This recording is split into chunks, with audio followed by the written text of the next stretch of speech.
Welcome to Dorking Out. My name is Sonia Mansfield, and don't feel sorry for me. I started out poor and worked my way up to outcast. Joining me is my podcasting sister from another mister and the co-host of Dorking Out, Margo D. Hello, my friend. Yeehaw, my friend. Wee! Yeehaw! Stomp, stomp, stomp. We are dorking out about 1982's Best Little Whorehouse in Texas. It's directed by Colin Higgins, who I didn't even put this together. He wrote the screenplay for Harold and Maude. And then Which is amazing. And he directed Foul Play, which has been on our list for a while. I love Foul Play. And he also did 9 to 5, which we already did an episode on, and I fucking love 9 to 5. I didn't even know it was him. How did I not know this? Silly me. He died. And then he died at 47. From AIDS. Yeah, so young. That's so sad. Yeah.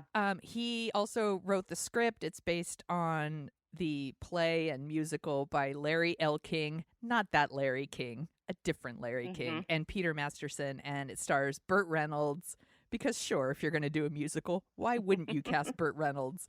Dolly Parton, Dom DeLuise, Charles Durning, national treasure, Charles Durning, Teresa Merritt, and Jim Nabors. That's a straight guy. I'm like, and Jim Nabors. When the sex workers flirt with him, and he's like, I got a wife at home. And I'm like, her name is Bill. Jim Nabors is such a weird dude. Like, he's very watchable for sure. Yeah. And his voice is great. His accent is great. But I as a kid, I'm like, we all know he's gay, right? Like, I caught on to him before I caught on to the Village People. That must make him really obvious. If you, the Village People are gay, what? Do you remember that? I was actually shocked. I remember. Who was the one that George Michael was one that I was like. Yes. Lots of people I knew were like loved George Michael, and I was like, he's gay. He doesn't like ladies. You're never gonna get with more George Michael. The Village People. I don't even know if it occurred to me at the time that they were gay. And then years later, I was like, oh, yeah. It was right in front of our face. They were so out about it, but it was just a different time, let's just say. It was a very different time. But he's such a weird, like, just his voice. And then there's like this like narration that he's doing throughout the movie. He's the one like narrating the story. I don't know why it's being narrated. It's super weird. He's just weird. That's all I'm saying. Jim Nabors is weird. Golly, I have a wife at home.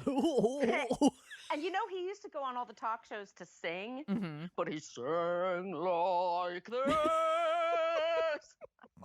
Not a pop singer. Why? Maybe they should have got him to be the lead, because I'm sorry, Burt Reynolds is just not a singer. But Burt Reynolds is sexy. He is sexy. And he does have some chemistry with Dolly. I think they were doing it in between takes. Maybe. They were rocking that trailer. The trailer was a rockin'. That's it. So no one came a knocking. Did you see this movie in the theater? Oh, God, no. No.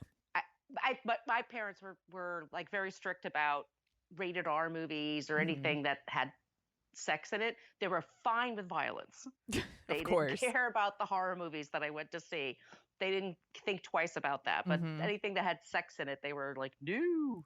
My parents were the opposite. I know. They paid no attention to that shit. So I did not see it in the theater, but I definitely saw it on like Showtime or HBO. And I told my mom I was actually going to be dorking out about this movie. And she's like, I love that movie. And I was like, really? Of course you do, Mom. Of course you do. It's Burt Reynolds. It's Dolly Parton. Like, she loves it. She loves it. And I'm like, really? No? It's like with the whorehouse and the sex and okay, cool. And I was like, that's all I want to know, Mom. That's fine. That's fine. Don't tell me anything else. I don't want to hear anything else sexy from you, please. By the way, if you haven't seen Best Little Whorehouse in Texas, If you're looking for like a realistic, thoughtful examination of sex workers, this is not it. This is not the movie for you.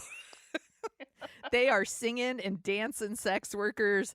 They're super happy to be doing what they're doing. And Dolly Parton is their madam, you know, kind of a Mae West type, if you will. And Burt Reynolds is the sheriff in the town, and they're having like a secret affair. And then there's Dom DeLuise is like an investigative reporter, like one I've never seen. I don't even know what the fuck that is. I don't even know what's going on there. And he is trying to like bring down the chicken ranch. Why? I don't know. Do we want to talk? Should we just talk about Dom DeLuise right now? What the fuck is going on with Dom DeLuise in this movie? I super love him in the Cannonball Run movies. Captain Chaos is the best. I mean, the kid part of me, that's another one I'm like, he's gay, right? We all know this? Okay. And not that it's bad. I don't want to sound homophobic. It's just like, but he was very mincy in his portrayal of this hard-nosed TV reporter that's supposed to be a consumer advocate. And he's wearing a series of like really bad wigs on purpose. Yes. Like it's supposed to be a shock when somebody takes it off. I'm like, yeah. And then and Reynolds' rug isn't much better. Right. And he's like kind of dressed like Elvis throughout the. Yeah. I've never look. I realize it's a musical and it's not supposed to be realistic, but I was like, what kind of investigative reporter show is this? Like, I wouldn't watch this show, or maybe I would. I don't know. If it was on Netflix, I might watch an episode, but it's very strange because it's like singing and dancing, and he's like a consumer reporter. I don't know. It's weird. It's very strange. It's odd. And this is, I realized too, at one point, Dolly makes a big point of saying like, my girls are clean, my girls get tested. And I'm like, wow, this is a couple of years before AIDS. You know, I mean, like it's a whole different world now. Like it becomes a whole different world in a couple of years. I sent you the clip from the Tony Awards? Yes. So the whole womp 'em, stomp 'em, you know, the guys are like, the football players are like, I'm going to be crude here, but it's another case of where I'm just like, they're like screaming, I'm going to get some pussy. Yeah. That's like, all the song is. That's all. It's what most of the songs are in this movie, actually. Yes. They're all like that. But they're all like that. It's like this. And I particularly love the performance on the 1979 Tony Awards because you have a Henry Fonda introducing this clip. So weird. And then it's very homoerotic, the dance. Not great dance. I could probably do that dancing. There's like, except for the shuffle with the boots. Right. But I'm sort of like, this is like where the boys are. There's a sort of vibe to it. So they try to hetero things up in the movie. So they add, you know, there's women's breasts, you know, shown every once in a while. Yes. There's one black guy and one black girl. They're together. Yeah, they're together, of course. Yeah. There's lots of weird choices. There's the woman who's like the maid, housekeeper. Yeah. Who's really happy about working at a whorehouse with all these women. So Dolly Parton is running this. It's called the Chicken Ranch, and it's a house of ill repute. Yes. And it's been there for generations and always has been protected. And it's based on true story of a chicken, what do they call it? They call it the Chicken Ranch. Chicken Ranch, thank you, sorry. That happened in, I believe, in the 50s or 60s that somebody had shut down finally. I don't know if they would still, it seems, and it's very dated. It feels very 1980s. For sure. It's one of Dolly's faces from the 80s. She's had some stuff done. I mean, I think Dolly is always great in what she's doing. I think she looks amazing, and and I think she is so special. Like she's just one of those people who's so special that when she's on screen, you can't help but look at her, and she brings like such charm to everything she does. And this movie it's kind of all over the place because, like you said, we have songs that are like, I'm gonna get some pussy, woo, you know, like that. And then there's these scenes with her and Burt Reynolds that are like really serious. Oh and yeah. and their relationship is played very serious, and like they're having this affair together for a long time. They really care about each other, but he's the sheriff and she's the madam.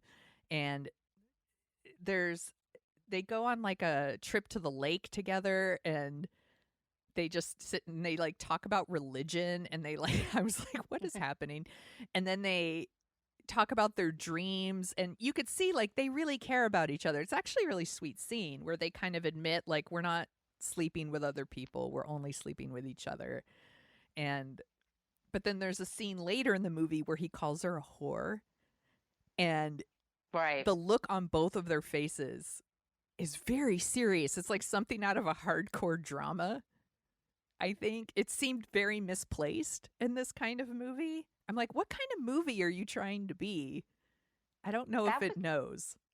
Larry L. King, who wrote the original material that was on Broadway, he didn't like that. They made that for the movie, that the sheriff and the madam have an affair or a couple. He did not like that either. And he also said that in the original, it was more about these women were not only being taken advantage by the men that are coming. You can make the argument, are they being taken advantage of by customers? Do they have agency over themselves, whatever?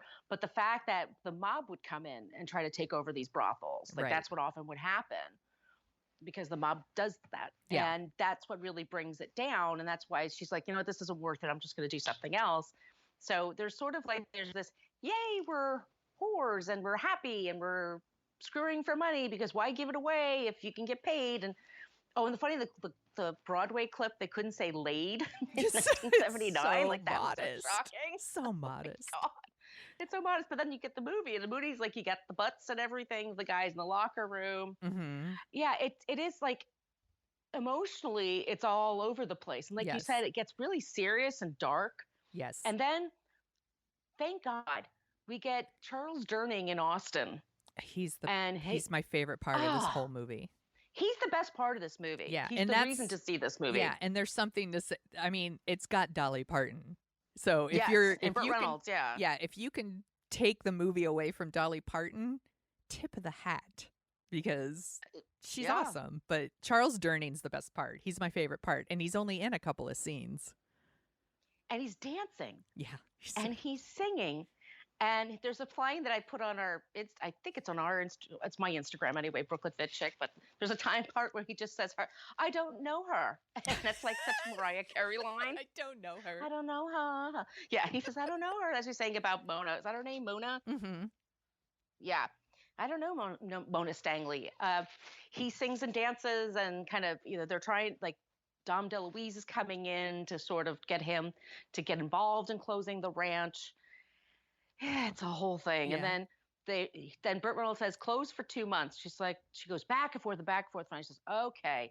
And then that night, the football players come? Or is it that night or the next day? Yeah, it's Thanksgiving night. Yeah. And they win the big game. And that means they get a visit to the chicken ranch.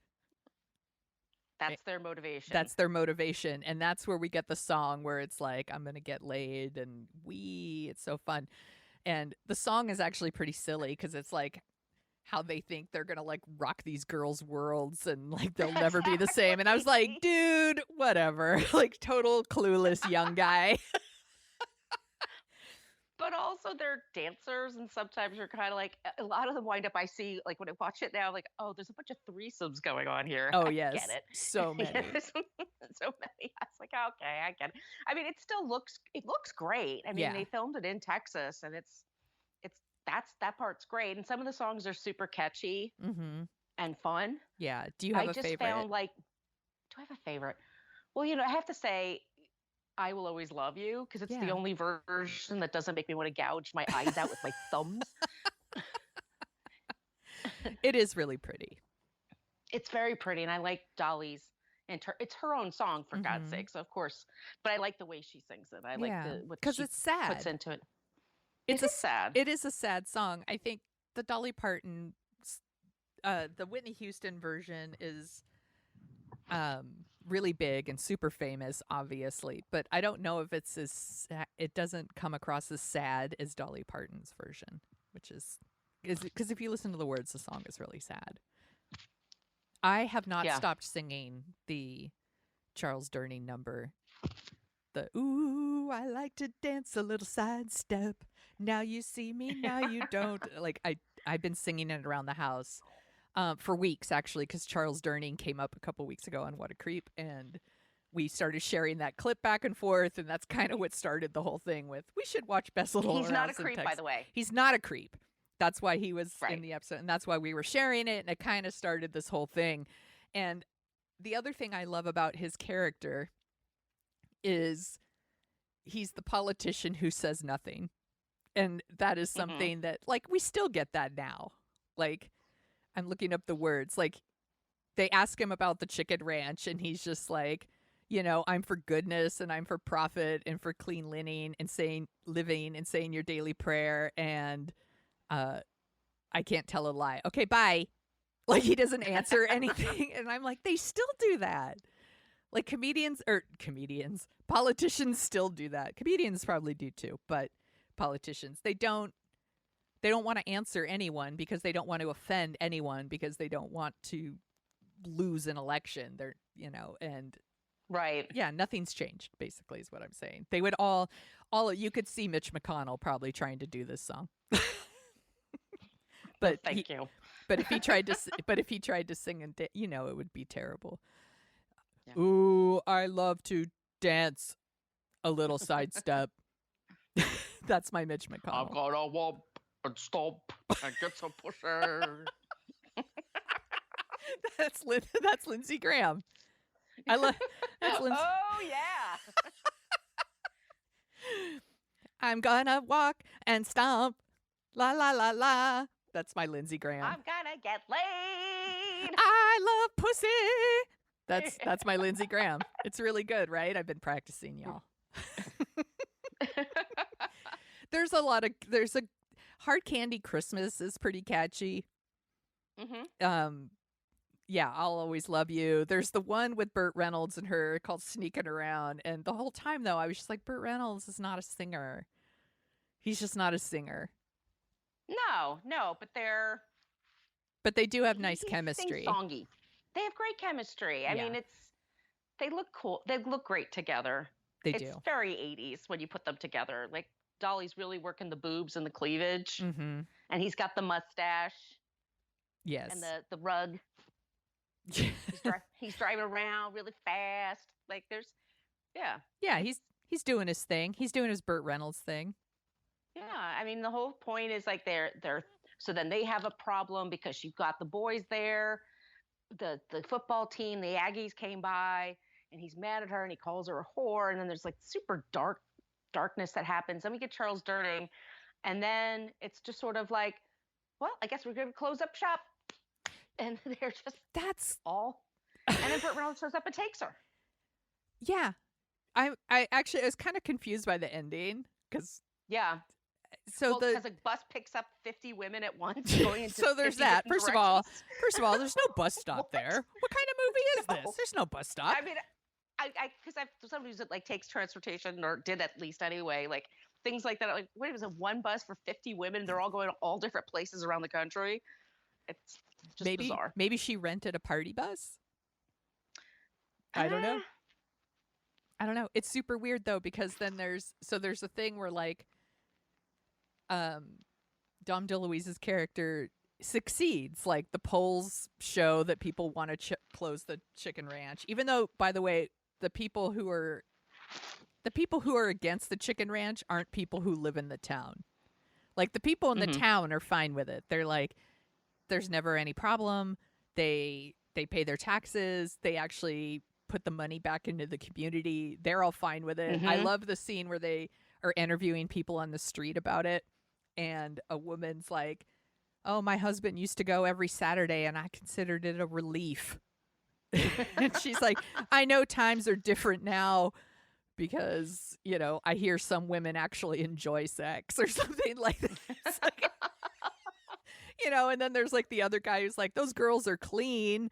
And, you know, if guys want to go there and have sex, like, who cares? And so people in the town are fine. It's all this outside influence that, you know, they're all outraged. And so they close the chicken ranch. Yeah. And then we get like sad packing montage of all the girls singing Hard Candy Christmas and packing up their things and, maybe I'll, lay low, maybe I'll get a job, maybe I'll meet someone, blah, blah, blah, whatever. And then one of the girls is like, or maybe I'll lose weight. I'm just like, what are you talking about? She doesn't need to. She's fucking skinny as hell. I don't know what she's talking about. It's such a weird, sad packing montage.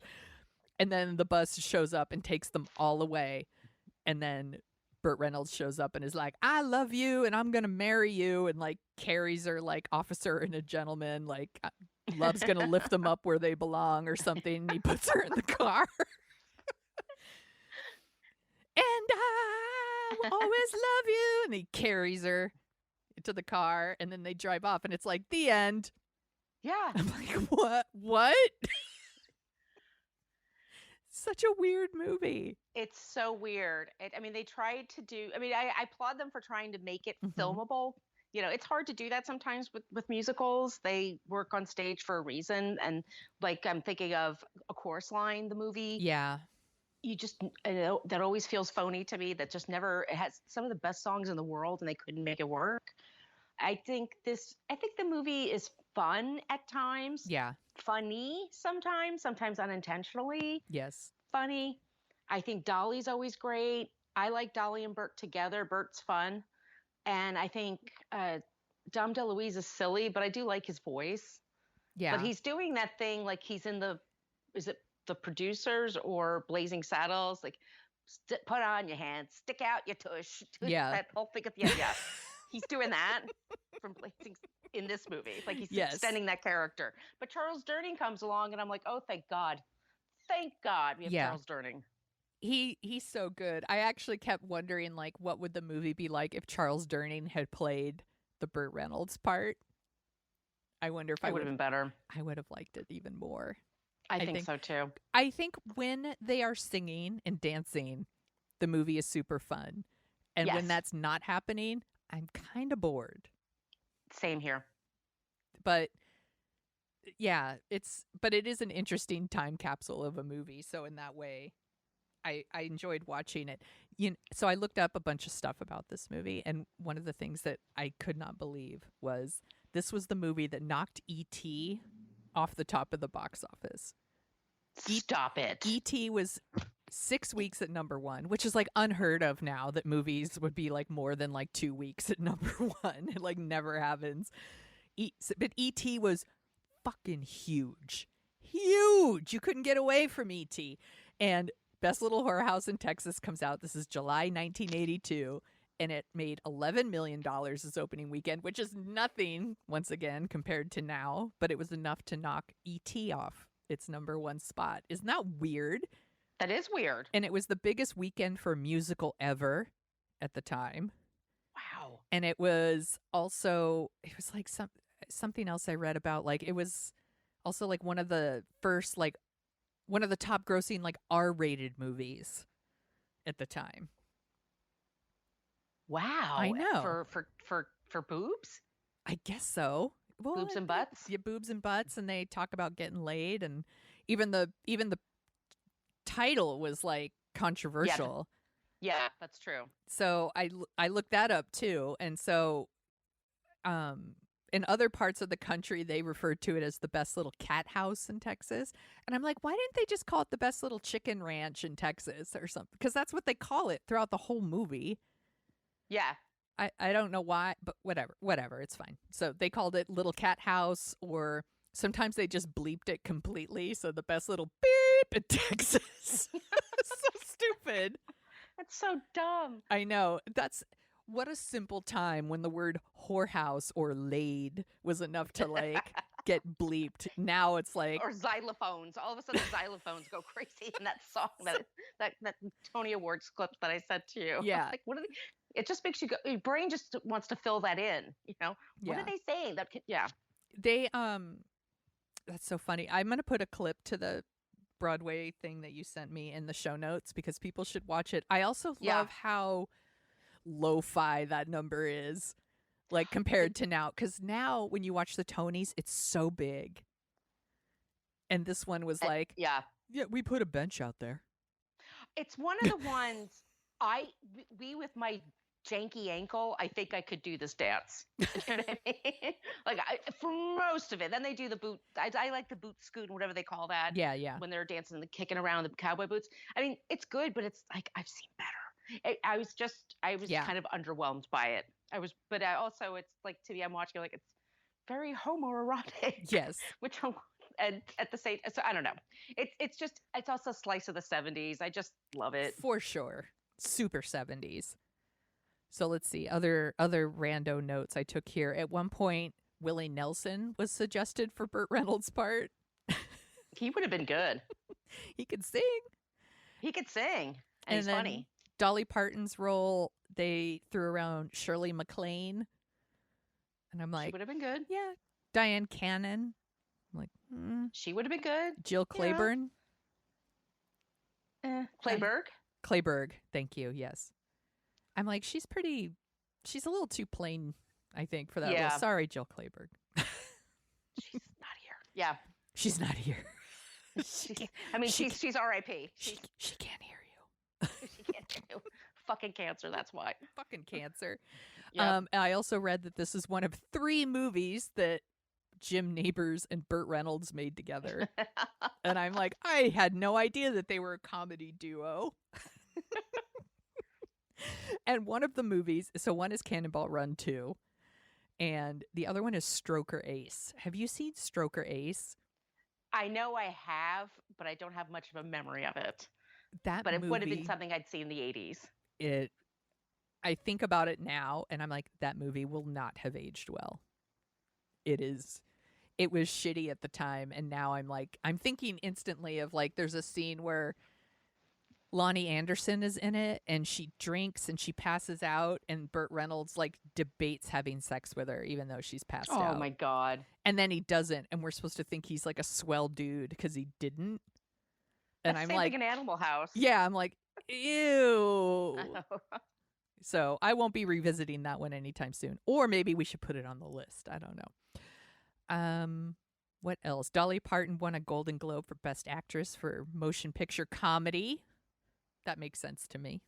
She's good in it. She's great. And then what else? Actually, I think that's all my notes. I really don't have anything else. But I did this. Almost everybody's dead. Like Burt Reynolds, Dom DeLuise, Charles Durning, Jim Nabors, Robert Mandan, Lois Nettleton, Teresa Merritt, Noah Berry Jr. Yeah. I mean, honest to God, you go right through this list. Barry Corbin's still with us, thank goodness. And Dolly Parton, thank goodness. And Dolly, yeah. Mary Louise Wilson, she's in this movie. She's still alive. I saw her on Broadway doing Grey Gardens. Actually, you mentioned a character that I wanted to touch on before we stopped talking about this movie was who played his like girlfriend in town? Is that Lois Nettleton? Yeah. What the fuck is that? Was that like cut from the movie? There's this weird thing where like he's maybe got a girlfriend in town and they show them having Thanksgiving together. And she has a son? Or is that his son? No, I think it's like her son from a previous marriage or something. And she's the nice girlfriend that he can't show everybody, but he doesn't excite her. Yeah. And so he's like kind of leading her on, I guess. Oh, he's totally leading her on. You know, and he, at one point, like, she's like, I wish I could help you with your problem. And he's like, how can I ask Dolly Parton to leave when I just want her to stay? And she's like, oh, yeah, I get it. Kind of, you know, like, like tears in her eyes and nods. And then we don't see her again. And I'm like, what the fuck was that scene? It's so weird.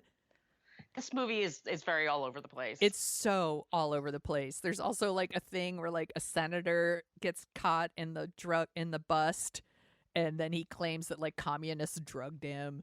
And there's also Dom DeLuise's characters running through the whorehouse and filming with things with a cameraman. It's not a satellite thing. Just grab the goddamn camera. Yeah. Just tackle the camera guy. The cameras weigh 1,000 pounds, but just tackle the camera dude and get the film. Well, and they're he's like stripping the blankets off of people, like purposely, like making these women naked and taking pictures. And I was like, that just seems fucking illegal. Like, Oh, he's an asshole. Yes. He's a huge asshole. Anyway, this movie is all over the place, but I think the musical numbers are fun. So if you're in the mood for a musical and you don't mind paying to rent it because it's not streaming anywhere really for free, yeah, it's fine. It's something to watch. Charles Durning part, it's a thing to watch, and Charles Durning's part is really good. Yeah, you know what? I will put a link to the Charles Durning part and the Broadway show in the show notes. And then you could save yourself the like $4.99. There you go. And tell us what you think of that dance scene. Am I being too harsh? Because I was just like, the level of difficulty. I think it's not Tony Award level to me. No, not at all. I agree. Do you want to hear about some other movies that came out in July 1982? I certainly do. Okay, so Best Little Whorehouse came out July 23rd, so I looked up to see what else was playing in the theater in July 82. The first one is Zapped. Oh my God, Scott Baio, our conservative hero. So bad. That movie's so shitty. Oh, it's stupid. The World According to Garp. That is the weirdest movie. I haven't seen it probably since I was a kid. And when I was a kid, I didn't get it. But I would get it now, but I need to revisit that one. Yeah. Is that a book? It's a book, right? Oh, yeah. John Irving. Yeah. And then we just did this movie recently, Tron. That's right, Tron. I like Tron. The Secret of Nymph. It's like an is that animated. Yeah. Here's a movie that was on all the time when I was a kid. Six Pack. With Kenny Rogers. Kenny Rogers? Yes. Kenny Rogers. Young Diane Lane, Anthony Michael Hall. It's very strange movie. This was a time when we thought maybe we could make Kenny Rogers a movie star. He was a TV star and he had hit records all the time. And it was like a time when country music was starting to get into the pop category. Yeah. And he was one of the country heroes. Yeah. Dolly Parton was the same. Like same thing. Country music that was bleeding into pop and making it really, really popular. And I think Dolly obviously made the transition well. Kenny Rogers, not so much when it came to movies. But right. Yeah, but he did like those gambler TV movies. And my parents loved that shit. They loved my parents it. Too. They loved my parents too. Yeah. Other movies, a Midsummer Night's sex comedy. Yeah. It's Woody Allen. An Officer and a Gentleman. Love lift us up where we belong. I have a feeling that was one of those. That you don't think it's gonna age well? Mm-mm. I remember it was on HBO. Yeah. And it was like HBO would just show the same movies over and over, and that was one of them. And I'm like, this thing is a huge fucking bummer, like from beginning to end. Yes. Yeah. It's a huge bummer. And yeah, we should probably put it on the list. I bet that one would be really fun to talk about. Yeah. Night Shift. I love Night Shift. I haven't seen Night Shift in so long, but I really liked it at the time. I love it's Michael Keaton's first big part. Yeah. And Ron Howard directed it, right? Ron Howard directed it. Henry Winkler. Henry Winkler. The Fonz. The Fonz. He works for the city of New York in the mortuary department, and he works overnight. And then Michael Keaton shows up as his new assistant, and Michael Keaton comes up with the idea, here we go back to sex again. Let's just have orgies here and have prostitutes come here, and we'll take in the money. We'll be their pimps, but we'll treat them nicely. This was such a thing in the 80s. I know. I realized that. It was just like the same theme. Like it's going along the same themes. It's when we started getting those hookers with the heart of gold. Yeah. Kind of things going on. So that was Shelley Long. Yeah. Yeah. There's so many of those movies now I think about it. So many. Risky Business was this sort of thing. What's the other one? Not Bachelor Party, but there were hookers in Bachelor Party. But just lots there were. Oh, yeah. They did the sex thing. And that's a movie we have to cover. That movie's fucking bananas. It's bananas. I would love to cover that. Yeah. All right. We'll put it on the list. A couple more. Young Doctors in Love. Which I thought was funny at the time, but I don't know if it's held up.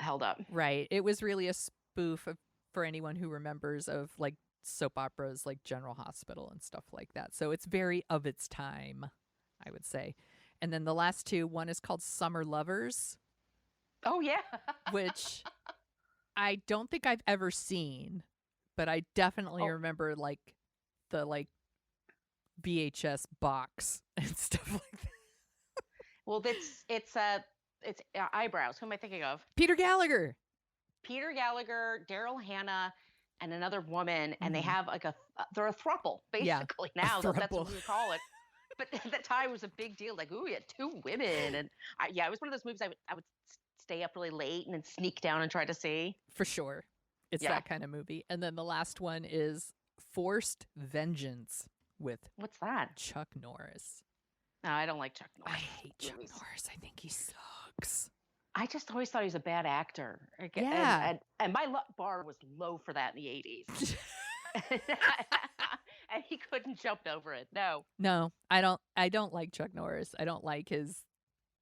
I just don't like his presence. Even like when he showed, like we watched The Expendables, and I think he shows up in The Expendables 2 or 3. I forget which one. And I was like, ew, it's Chuck Norris. I just don't like him. Right. So do you want to hear about some of the top songs of 82? Yes. A Flock of Seagulls, I Ran. The song is rad. That song fucking holds up. It does. Guys. It really does. Eddie Money, I Think I'm in Love. Oh, I love Eddie Money. I love that song. Good. Great song. Adam Ant, Goody Two Shoes. Oh my God. I'm going to put some Adam Ant on my playlist right after this call because now I want to listen to Adam Ant. Patrice Rushen, and the song is Forget Me Nots. Remember that? Oh, yes. You forget me nots. And then to help me to remember. Sampled later for Men in Black. Oh, yeah. Well, for Men in Black, but it also was a big scene in Big when they're on the trampoline. Oh, that's right. That's the song. Okay. Duran Duran, Hungry Like the Wolf. Awesome song. Awesome song. Crazy video. Awesome video. Totally holds up. My favorite. The Daz Band, Let It Whip. Fucking love that song. The best song ever. It is. I would see the Daz Band now. They're awesome. I would see all these people now. They're all, well, Eddie's not here anymore, but I would see any of these other people. Eddie Money. I saw Eddie Money at the, there's an amusement park here called Great America. It's like Six Flags, Great America. And they had an amphitheater there. And I saw Eddie Money well past like cool Eddie Money. But I didn't care. I was like, I fucking love Eddie Money. And I had a blast. I saw him at the Concord Pavilion. Oh, that's a good one. Yeah, he was great. He was a local dude. He lived here in the Bay Area. He came to my movie theater once. Did I tell this story before? No, what's the story? Okay, I was working the candy counter at the Regency in Pleasant Hill. And I sold this man Junior Mints. And I was like, he walked off and I was like, that dude looked just like Eddie Money. And my coworkers all, are you stupid? That was Eddie Money. And he was seeing Elvira, Mistress of the Dark. That's cool. And I was like, Eddie Money's rad. He is rad. So what else are you dorking out about? So I am into true crime. Yes. And there's one particular case I've loved. I mean, it's a terrible crime, I should just say. I don't love that it happened, but you heard it here, everybody. Margo loves crime. It started with an 84 TV movie called Fatal Vision, and it stars Gary Cole, Carl Malden. Yeah. Am I thinking of the right person? I think so. Eva Marie Saint, and he played. It was either 2 nights back to back or 2. Yeah. Sometimes they did a week. Like you had to wait a week for the second part. The TV movies in the 80s were amazing. God, I love this stuff. I love this shit. And it's called Fatal Vision. It's about Jeffrey McDonald, 1970. He claims his house was broken into by deranged hippies. They're always doing that. Saying acid is groovy. Mm-hmm. That they stabbed his 2 baby daughters and his wife who was pregnant to death. And he had one little flesh wound.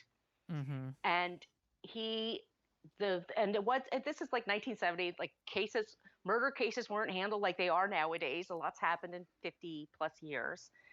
But he's not convicted of. He basically gets away with it, and then he's a total media whore, and he goes on all the talk shows, and basically his whole thing is, aren't the Army stupid? Like, they can't seem to solve this case of my wife. They're such dum-dums. And so they really get into the case, and it turns out they think basically we would call him a family annihilator. There's a word for it. And he was convicted. He partnered with Joe McGinnis, who was a writer who wrote a book about Nixon's White House. He got in friendly with everybody, and then he published a book which helped bring Richard Nixon down. So he was known to get in on people's good side and then write whatever the hell he wanted. Mm-hmm. So he and McDonald partner with each other, and he becomes a part of his, like, witnesses Jeffrey McDonald and his defense team going through his trial. And as he's working with Jeffrey, he realizes this guy is a real egotistical asshole. He doesn't seem to care about his wife and kids so much. It's all about him. Mm-hmm. And then he realizes, oh, Jeffrey was on drugs. Jeffrey had multiple affairs. He had told his wife he was going to Russia. He was an Army doctor. He was going to go to a boxing tournament in Russia for a month, and he wouldn't hear from her. She wouldn't hear from him for a month. His wife was pregnant at the time. Mm. Turns out he had a girlfriend in New York City he was going to spend the month with. Like, all kinds of crazy. Yeah. Anyway, for like 30 years now, he's been saying ever since he's been convicted, he has like 3 consecutive life sentences. He keeps saying, I'm innocent. There were hippies there. There's a blah, blah. Errol Morris, the documentarian, took up his cause. And there's a series of, so there's a podcast called Morally Indefensible. And some people really got on Joe McGinnis's case because he worked with Jeffrey, and then he turned this book into an indictment. Mm-hmm. And Jeffrey McDonald sued him. They settled out of court. Joe McGinnis was never really the same after that. He written some other books. I say he wrote the truth. I mean, I mean, if it turns out he thinks the guy's a fucking psycho and killed his family, he should write that. Yeah, I don't understand the, like, hey, right. He trusted you, and then you expose this murderer. You're the asshole. Right, and it was based on a New Yorker article, and the woman titled it "Morally Indefensible," and she wasn't saying that she thought Jeffrey McDonald was innocent, but she thought it was bad that Joe McGinnis, double crossed him or whatever she said. But it sounds like very much like somebody clutching their pearls, like, "Ooh, you're a journalist, you can't do that." And so there's this podcast out. It's called Morally Indefensible. It's the same people who did Crime Town. Okay. From Pineapple Studios, and I love the Crime Town ones. And it was funny because they were on that. The guy that's running it, Matt Smerling, he was on Jensen and Hole's podcast. Oh yeah, okay. Murder Squad. And so, thank you, Murder Squad. And he went on there, and they're like, so at the end of it, they're listening to Errol Morris's ideas of why he thinks he's innocent. And Jensen and Hole's ask him, like, so do you think Jeffrey McDonald had a fair trial? And he goes, yeah. After all this time, I mean, I just telling you, I'm like, if somebody who's been paying attention to this case for like 35 years or whatever, I'm just like, yeah, he had a fair trial. Yeah, it was, Errol Morris, what a disappointment. We could all be swindled, I guess. I think he really thought there was some reasonable doubt, so he called this book "A Wilderness of Error," which is a little bit of a overstatement, I would say. Mm-hmm. And I was looking at old CBS a few years ago, did an interview with him about it. So FX is going to have a documentary, and it's going to be Errol Morris saying there's a wilderness of error and all about the errors around the case. But then people just interviewed him recently, Errol Morris, and said, so do you think he's guilty? He's like, I'm not sure now. When he was a few years ago, no way he could have done this. Why would a man just kill somebody? And that, like, nowadays you go, because he's a narcissist and he's crazy, and he was a drug addict and he wanted to live the free life and he didn't want to be dragged down and he was a fucking asshole. We've talked about this, I think, when we've talked about other movies about like husbands that try to kill their wives or whatever. Can you imagine like the idea that somehow killing your wife and family is easier than just leaving? Like, I don't even fucking understand. Like, just leave. Go. Whatever. I have something that's like the opposite of this. It's like good. Thank you. It's so brain dead. So I have been playing everyone knows this. No one wants to hear me talk about it, but I've been playing a lot of Animal Crossing here in this house with my son. We play a lot. And I started watching a documentary series on Netflix called High Score. And it's like, I'm looking right now, 6 episodes. They're really short. They're really fun. And it's just about like kind of the history of video games. So it starts with like Pong and Atari, and like it's not just like how they created it, although that's part of it, but it's also like the stories of the people who created it and how they come up with their ideas. And it starts with Pong and Atari, and it ends with the very famous E.T., the extraterrestrial video game that they made for Atari that everyone fucking hated, and it basically sank Atari. And then it kind of just, then it like everything goes up a level. So like the next one is like Donkey Kong, and how that led to Nintendo, and how Nintendo became huge, and then how like role-playing games became huge. And that episode was actually my favorite because it talks about stories and how they map out these games. And I'm a dork, you guys. I'm such a dork. So I work in content strategy, so I'm kind of fascinated by how they map out user experiences. And that's why I totally dorked out about the show, because that's what video games are. They're just big user experiences, right? So I'm kind of fascinated with how they put the stories together. And this is the other thing I wanted to point out. It's not just a big sausage fest, which I thought was really amazing. They focus in on like women who worked in video games, people of color. They showed like one of the very first video games that was made with like gay storylines. The game was called Gay Blade. And it came out like in the 80s. And it's just really, really interesting because it's not all like Donkey Kong and Mortal Kombat, although those are in there too, but it's also like kind of these smaller games, but it just progresses. So then it's like Nintendo, Sega, and then kind of ends with like Doom and first person shooter games that I'm not really into. But I just think it's really interesting, the story of it, and I appreciated that they could have made something that was just like all white dudes, because it was super white and male. It is. I mean, tech still is. That's still a thing that happens here.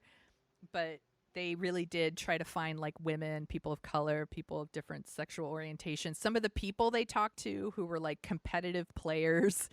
I didn't know this was a thing, by the way, but apparently they used to do big like gaming tournaments, and like, I want to be the best Mario player in the world, and Well, yeah, the King of Kong, isn't that based on that? I haven't seen it, but I believe you. Oh my God, what?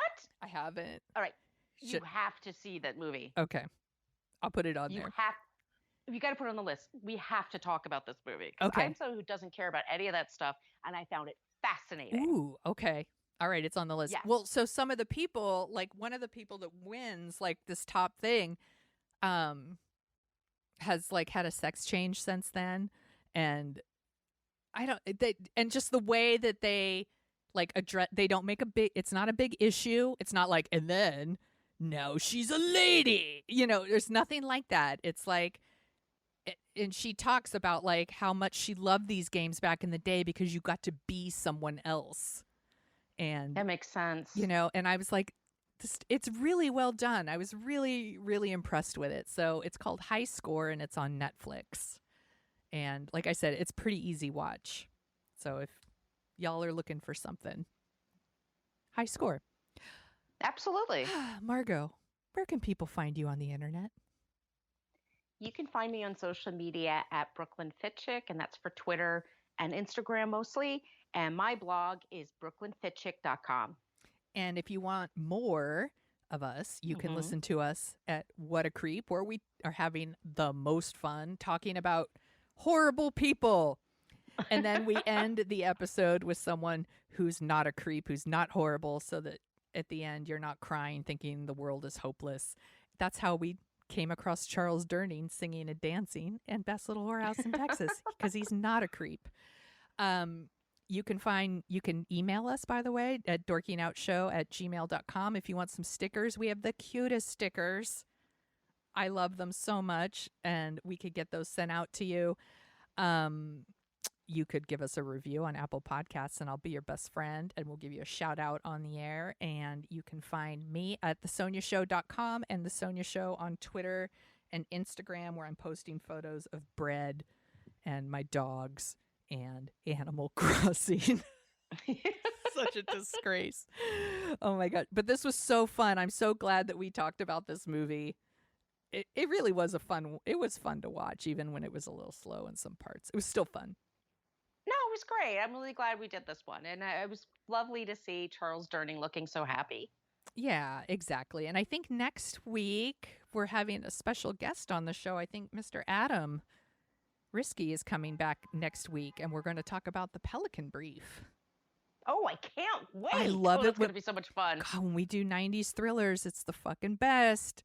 I can't wait. So maybe I shouldn't have announced that without confirming with Adam, but I'm pretty sure it's happening. If not, we're all around. It'll happen. Yeah, where are we going? We're not going anywhere. It's fine. So in the meantime, everybody, wash your hands and be safe. Wear your masks. Stay safe if you're in California or on the West Coast with all these fires. Don't breathe too deep. And y'all come back now, you hear?